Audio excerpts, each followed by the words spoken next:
finish it. Brad Pitt, Morgan Freeman, Gwyneth Paltrow. Have you ever seen anything like this? No. 7. Hello, all my fellow sinners out there. Welcome back to another video. We've missed you. Today, I wanted to take a look at a very special movie to me. One in the first line of many to come, and that is the movies that made me. For my first movie, I wanted to pick a nice, wholesome movie. A movie you can go to the drive-in, get a nice thing of popcorn, one of those warm movies that makes you feel like you're kissing your sister in a toxic waste dump. Just me. Fuck.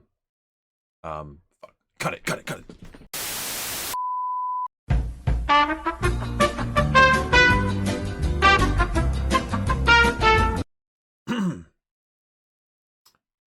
about that. I got a little off script there. Today's film is none other than 1995's Seven, starring Morgan Freeman and Brad Pitt, by the one, the only, the man who also directed Alien Cubed, David Fincher. For the 5 people watching this movie that have not yet seen the movie Seven, first of all, shame on you. Second of all, pause this video and please go see it. We will be jumping into some spoilers. Welcome back. So, a brief little synopsis, if you will. 2 detectives, Detective Somerset and Detective Mills. The 2 of them really butt heads with each other. Very much different styles and different approaches. One is very calculated and by the book. One is very headstrong and likes to rush in. A little bit of a glory hog, if you will. The 2 of them are on this case where within 7 days, they have to solve these murders that mirror the 7 deadly sins. They're locked in a cat and mouse game to try and find out who the killer is and trying to stop the killer before he can get all 7 murders. Leave it at that. You get the brief tidbit, the tip of the iceberg, if you will, on what makes this movie so fantastic. One of the main reasons I wanted to pick this movie for my first movie in this series is it really got me into filmmaking and wanting to become an actor. And also Morgan Freeman's silky smooth voice. Oh, Morgan. Anyways, to be sincere for a moment, I would love to talk about David Fincher's amazing direction he had throughout this movie. Now, I touched on it before. The movie he did before this was Alien 3, and a lot of studio interference happened, and it did not turn out the way he wanted. To the point where he had a lovely quote where he pretty much said, "I would rather get colon cancer than direct another movie." 2 things. 1, Yummy! second, to come out swinging again and direct one of the greatest, if not the greatest, thriller movies of all time. I take my hat off to you, sir. I wouldn't really, because this is a toupee. One major thing I want to hit on about this movie that really sticks out is the ambiguity. This is a series of events that happen in a city you don't know the name of. The badges don't tell you, the taxi cabs as they drive by. You don't have a clue where it is. What I love about that is it can be in your city. It can be in the biggest city, the smallest city. It can happen anywhere. It makes it feel a lot more personable. And it is almost as scary that way. It feels like you're in a dream or like an episode of The Twilight Zone. Talk about being on the same page too. Morgan Freeman, Brad Pitt, and David Fincher established this magic. Within the first 3 minutes, you are thrusted into this movie, into this gross, disgusting city. You have a feeling of the way they look at Somerset. You have a feeling that the way they look at Detective Mills too. There's a really cool shot you see in the movie where Brad Pitt and Morgan Freeman are talking to each other for the first time, and Morgan Freeman is telling him pretty much, "You're not ready for this city. It's a whole different beast." The way that Morgan Freeman's character moves throughout the city It's like he is a part of it, almost like he can move within the traffic without even paying attention. You see Brad Pitt's character moving very frantically, trying to keep up with the elder detective, and he bumps into everyone, and he's constantly at that quickened pace. I've worked homicide 5 years. Not here. I understand that. Well, over the next 7 days, Detective, you'll do me the favor of remembering that.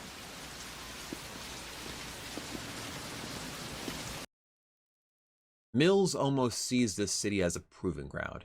He worked homicide for 5 years beforehand, and it wasn't enough for him.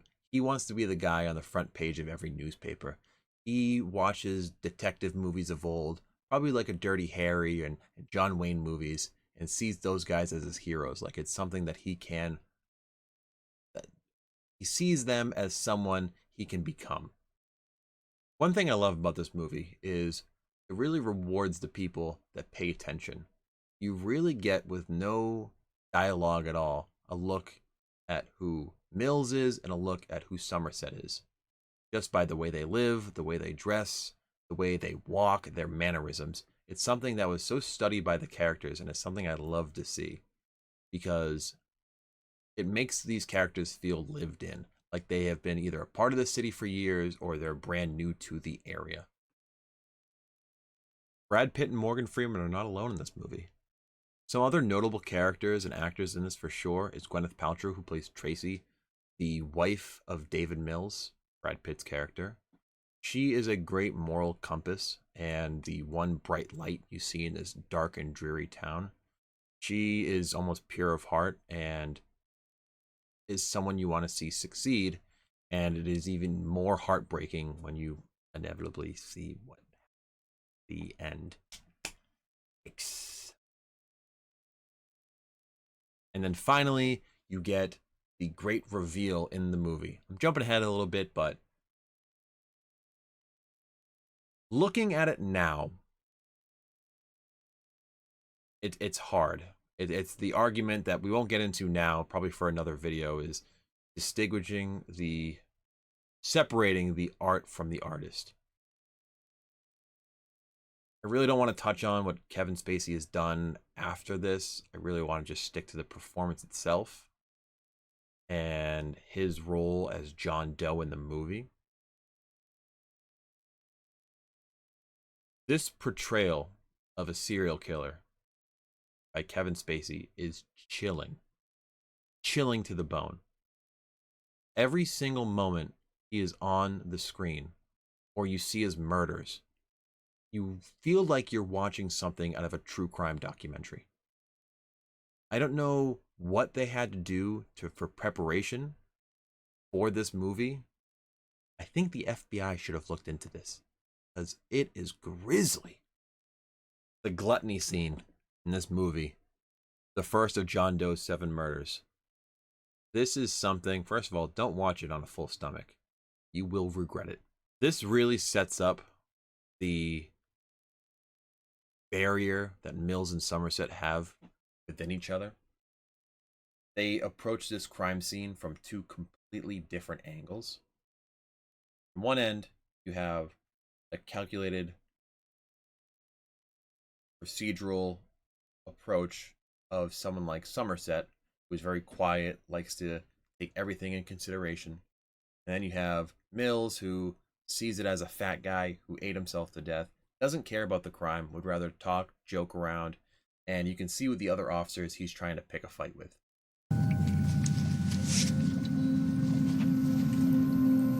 We had this case once. Guy dead on the ground, knife in his back. Gotta be murder, right? Fuck. Anyway, big insurance policy involved, yeah? This guy took the tip of the blade, stuck it in his own shoulder blades, and he must have screwed up a few times because there was multiples back there. Could you please be quiet?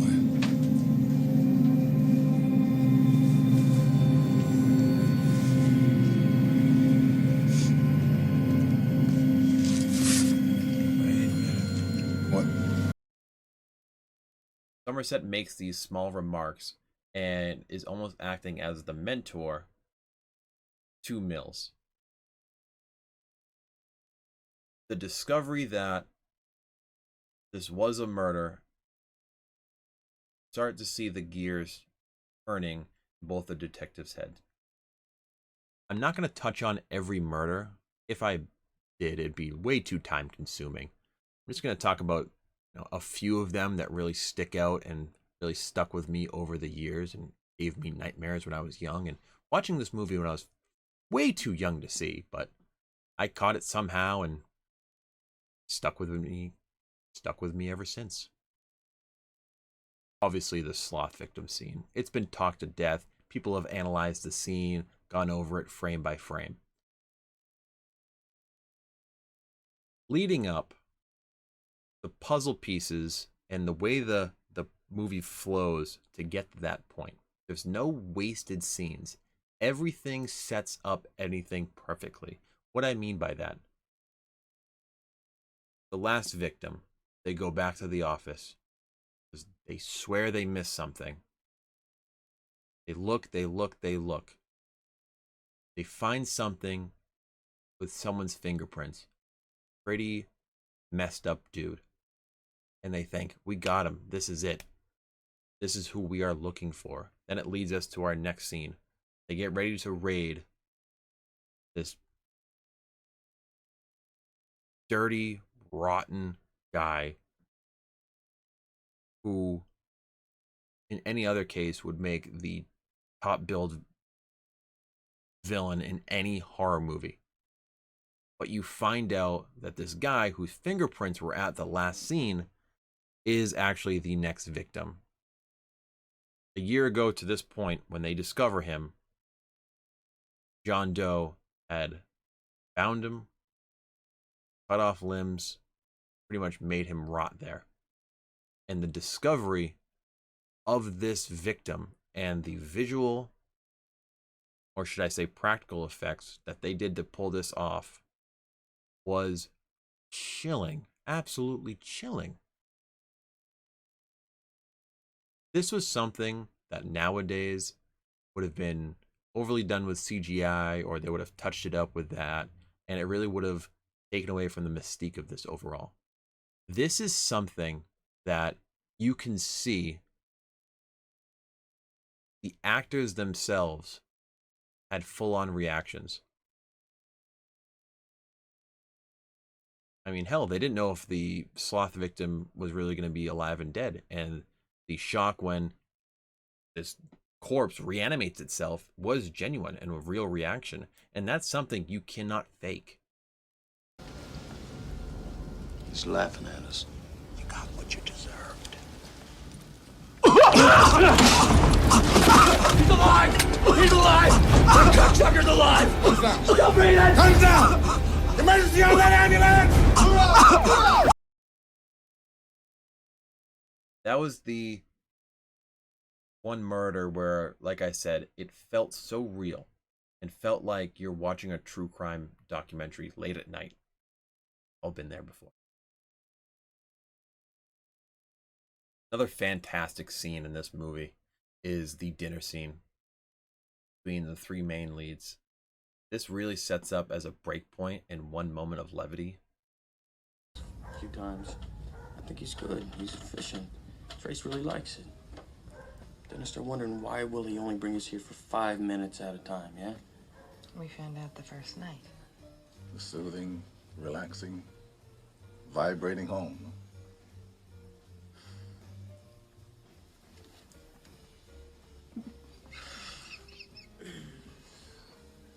I'm sorry.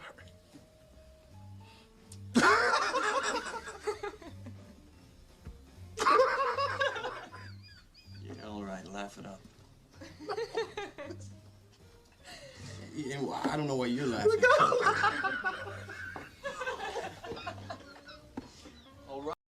You really get to know more about Mills and Somerset and the kind of people that were before, and what they see in the city and where they see themselves afterwards.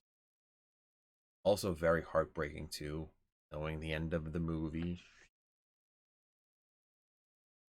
I like the subtle undertone too of having Marvin Gaye's troubled man play. I think it really lends itself well to the character of Mills. just speculating there. That's what I've pulled from the movie. Then we get to one of the most famous scenes in cinema history. The reveal at the end of Envy Victim and the Wrath Victim. John Doe had turned himself in. They found it weird, but they said, hey, we're going to roll with it. One condition was that Mills and Somerset bring him out to this location in the middle of nowhere to recover 2 bodies. They roll with it if they can get a full-on confession. What they don't know is this is a master plan by John Doe. The whole time, John talks about his murders and how what he's doing is God's work. You see him covered in blood when he arrives at the police station. And a very subtle detail they talk about is he's covered in the blood of the Pride victim, his blood, but a third party that has not yet been discovered. This makes you think. You don't catch it on your first watch. And you don't even catch it on the second watch. Very throwaway line. After this, I'm gone. No big surprise. You're looking for me. What's your fucking move? On the fucking floor. Keep away from him! On the fucking floor! I know you. Now! Get out! Get down! On your stomach, you piece of shit! Now! All the way! All the way, fucker! Down! Faster! Faster! Faster, fucker! Now! Those on the ground! Jesus Christ. The fuck is this? I'd like to speak to my lawyer, please. That ending sequence and the reveal, it's almost like a dance. Something that unfolds itself so well that even watching it, however many times I've watched it for this review, you still get that feeling of breath leaving your body. It's so bleak, so dark. Now, the studio pushed heavily to change the ending of this movie. Wanted everything from a TV screen showing Tracy in peril and they have to pretty much race against the clock to save her life, to the dog's head being in the box. Let's talk about the box scene. It's been parodied to death.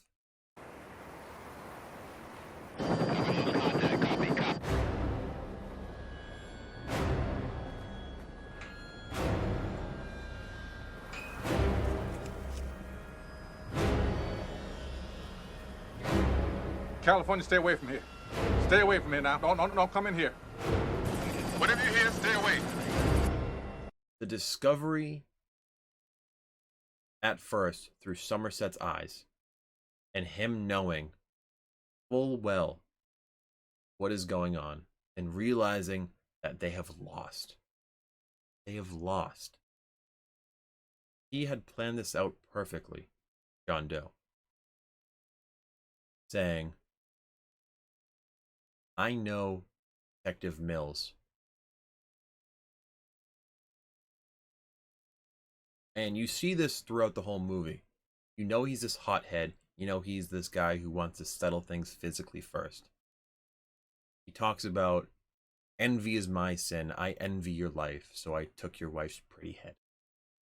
This sent Brad Pitt into this downward spiral of this fantastic acting. I think some of the best of his career.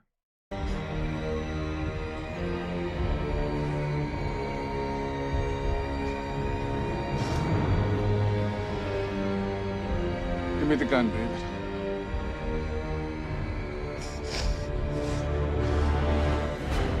David, if you kill him, he will win. Oh, God! Oh, God! Oh!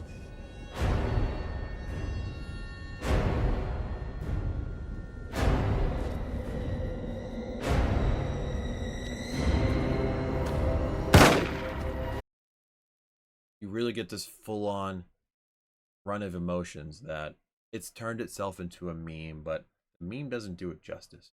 Seeing this scene and studying this scene, it's been huge on the growth of filmmaking and acting for me. Touching on, like I said, the topic of movies that made me. This is a huge scene that I've studied numerous times, that I still study to this day. It becomes so much for Mills. And you see this one little flash of Gwyneth Paltrow, and it's enough for him to pull the trigger, and he ends up killing John Doe. How rare in a movie do you see this huge Hollywood blockbuster where the villain can count on one hand